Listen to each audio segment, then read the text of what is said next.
So when I go and buy Vilo's car from him, there's a point at which I give him the cash and he still has technically ownership of the car. What the blockchain enables, two of the really big things, I would say there's three really interesting things that are happening in this space.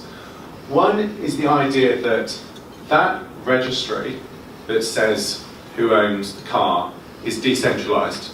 So it doesn't mean you have to buy into one institution and them running the ownership of that. The second is that you can tie the payment of something to the transfer of ownership of something.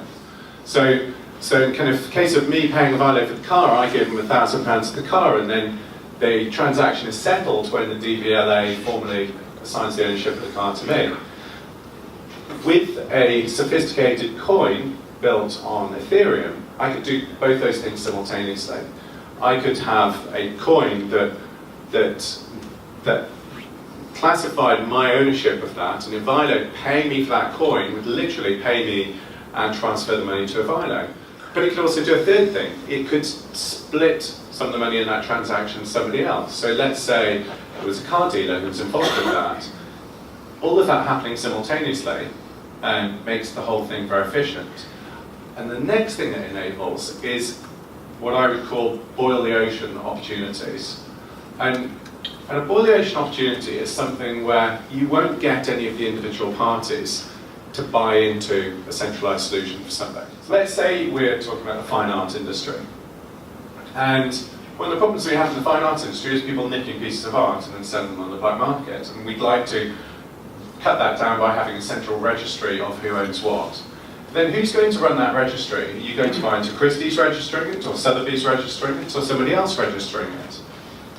What blockchain enables is for there to be a decentralized registry of who owns what in the art world.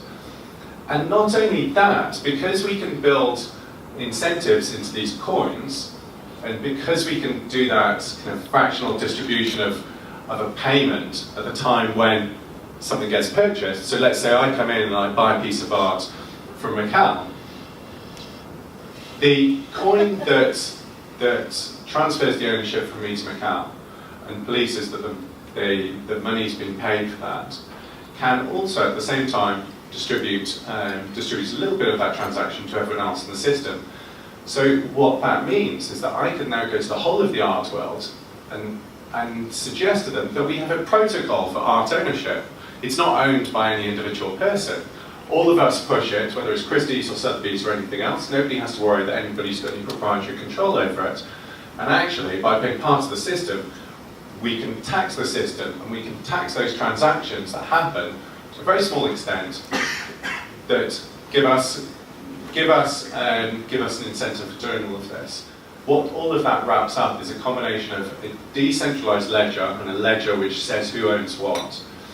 An incentive for, or a means of transferring ownership at the same time as you transfer payment, so those things happen simultaneously with no need for escrow, and the ability to layer further transactions that happen at the same time and further incentives. And the biggest boil the ocean problem of all is, could we actually create a new currency? Could we create a currency that wasn't owned by PayPal, who owned their currency, or isn't owned by a nation state that controls all the fiat currencies? Could we create an entirely new currency? And that was what Bitcoin was. And as slow and as volatile and everything else that it is, the brilliance of Bitcoin is that it is a decentralized ledger that says, without any single institution controlling it, that I control this Bitcoin and I can spend this Bitcoin and I can give it to somebody else.